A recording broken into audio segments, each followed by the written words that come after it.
Hey YouTubers, this is Tim at JL Miniatures. Just wanted to show you another quick painting. This right here is a Dragon Rune wolf. This was back in, I believe, early 2000s. It was a really good company. They're now, I think, out of business, and I really like their sculpts. You can see the wolf has a really dynamic pose. And what it was is it was a command set, so I decided to take and use this for a hobgoblin champion for my dark elf army if I ever get to it. So what I'm going to do first is I'm going to take and just start putting some paint on here. This right here is just a green brush on primer, and so what I'm going to do is I'm just going to do a quick coverage of a light brown. Sorry if it gets out of focus or whatever. I'm kind of painting kind of fast. This right here is just a craft brush. As you can tell, it's pretty beat up right now, but I'll probably end up painting the whole miniature with just this craft brush.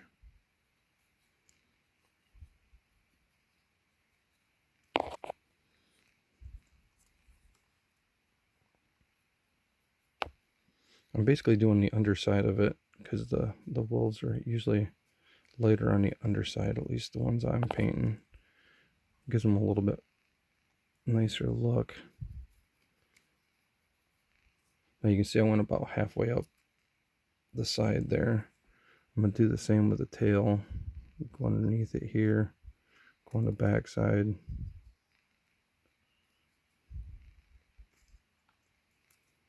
Like I said, I'm kind of painting this fast, so it's kind of fast and furious. This just goes to show that you don't have to take a whole long time with these, and you don't have to paint them just one color. I used to take and paint them black and then dry brush them gray, hit them with a little bit lighter gray, and do their teeth and stuff like that. But it looked kind of, just kind of blah. So I switched into the browns and give them more of a natural look. Now you can see that I've switched my paints, and I've just went with a darker tan-ish color, and so I'm just kind of working that back down into the lighter. I'm not doing a full coverage of the light stuff, but I'm kind of hitting it in different spots. I'm hitting underneath the chin a little bit, getting rid of some of that green. Excuse me. Getting rid of some of that green. It's always nice to have to spin your brush up underneath the chins and stuff because all that hair coming down. Same thing on this side here. I'm just going to hit the big chunks of fur. Hit a couple small spots in the bottom. Sorry if this is going out of focus. I'm trying to keep my hand out of the way and paint and have you see it at the same time. So it's kind of an interesting way to paint, that's for sure. Having a camera right in your face. Something I got to get used to again. So you can see I took and painted that the whole. Now I'm going to go switch right to a darker brown. And I'm just going to take and just kind of push that right into the top of there. As you can see, I'm not really waiting for it to dry or nothing else. I'm just going wet over wet. That's just going to make it a little bit easier to blend things and just make things look nicer as an overall.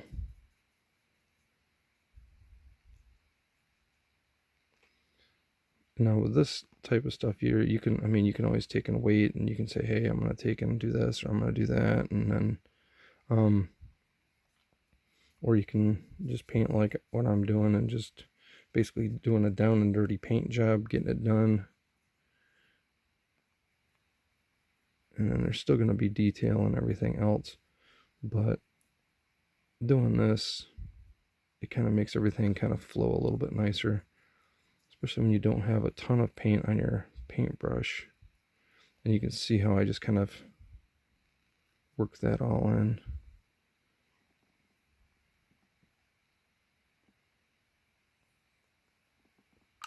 I might clean my brush off a little bit. Now I'm taking this right here is just some black. I'm gonna go with that dark brown again. And I'm gonna go back over the tail.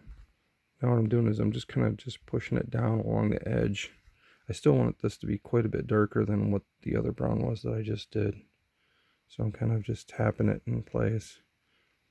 With working this wet on wet, it's really hard to keep it to where it doesn't want to just smear and just look like one solid color again. So I just keep adding a little bit more black as I run out of the brown. You can see that I kind of skipped the hair right here in the jawline. Now I'm just kind of working on the face and head.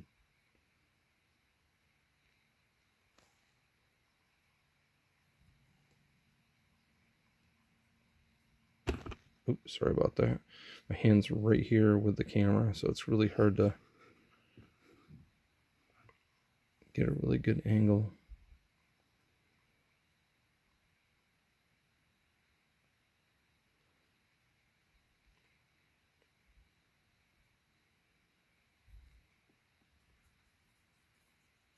I'm going back in, doing some more really dark brown.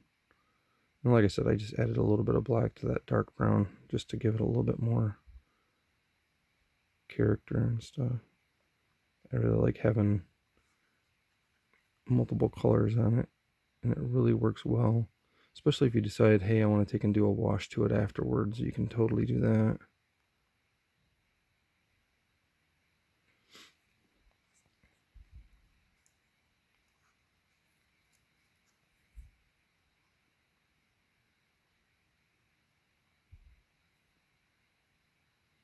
Working some of that darker color down into the furs, right along that shoulder line too, but not to get into the chin. This right here is it's a skull. It's attached by a piece of rope.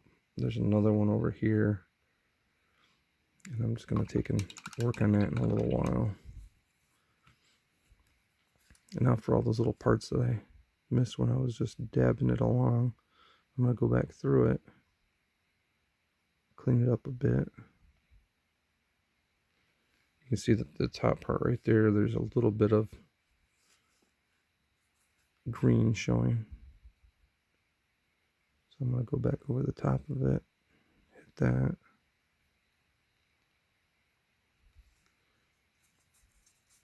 I'm going to mix a little bit of that brown and the dark brown together. Get a little bit more of a transition.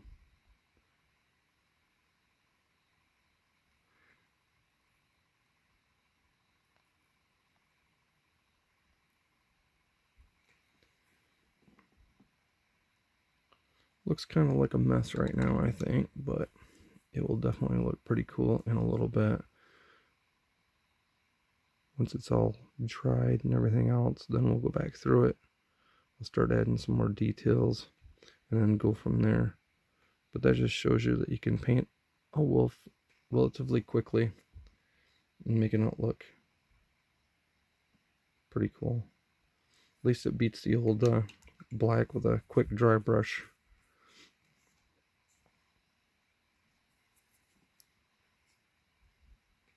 Some of this is already dry, so I can go back through it and start touching up some spots.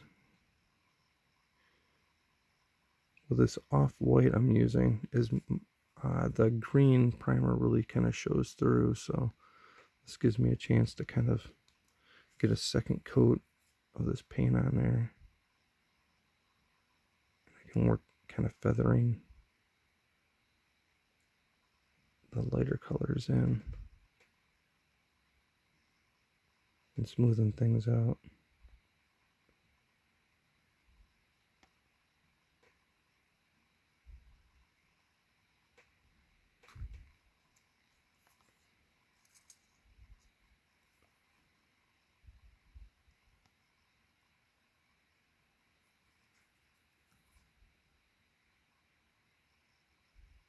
You can see I'm just kind of touching it with my brush. I'm not really I'm just kind of dabbing right now. You see, the paintbrush is still pretty whipped. And for this kind of work, that's exactly what you want. You definitely don't want to paint with a 10-aught paintbrush. That just takes forever when it comes to something like this. You want to just get in there, get it painted, and then kind of move on. But you can see already how that's looking. Now what I'm going to do is I'm going to come back through the face. I'm going to lighten up the face quite a bit.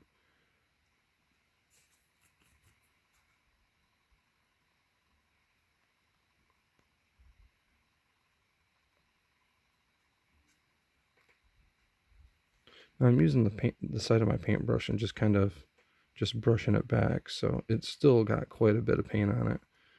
And so I'm just showing you that you don't have to have a really nice sharp paintbrush to get the job done. Just go on the side real nice and easy. I'll move it over here and try to keep it centered. Sorry about that. But keep kind of working it in.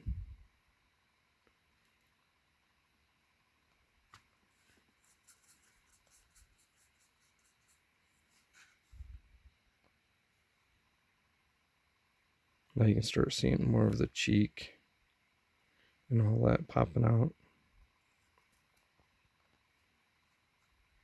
Giving it a nice base of a dark brown and then working off of that, it really helps to make that miniature kind of come alive.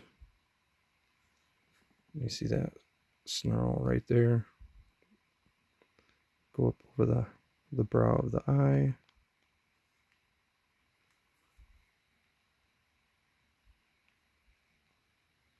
With the ear. More of the snarl on this side. You really want those, like the snarl and stuff like that, to kind of really pop out. I think it looks a lot nicer. It's already there. You might as well just use it.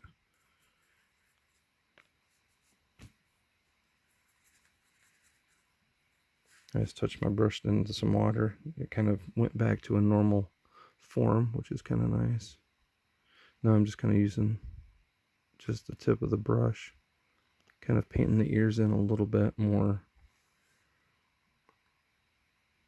Give it some more detail. Now I'm going to come back through in the next video and I'm going to go through and then I'll do the mouth and stuff like that. I'll probably end up blacking the mouth out right now just to kind of get that done and out of the way. Just got to be really careful working the mouth because you don't want to take and mess up all that paint that you just got done doing.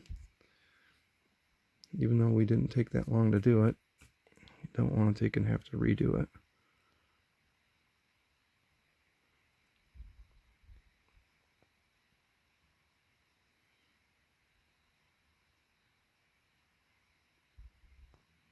This is where you can really start seeing like the gums, the teeth, the tongue, and you just want to keep everything pretty much in line when you're painting.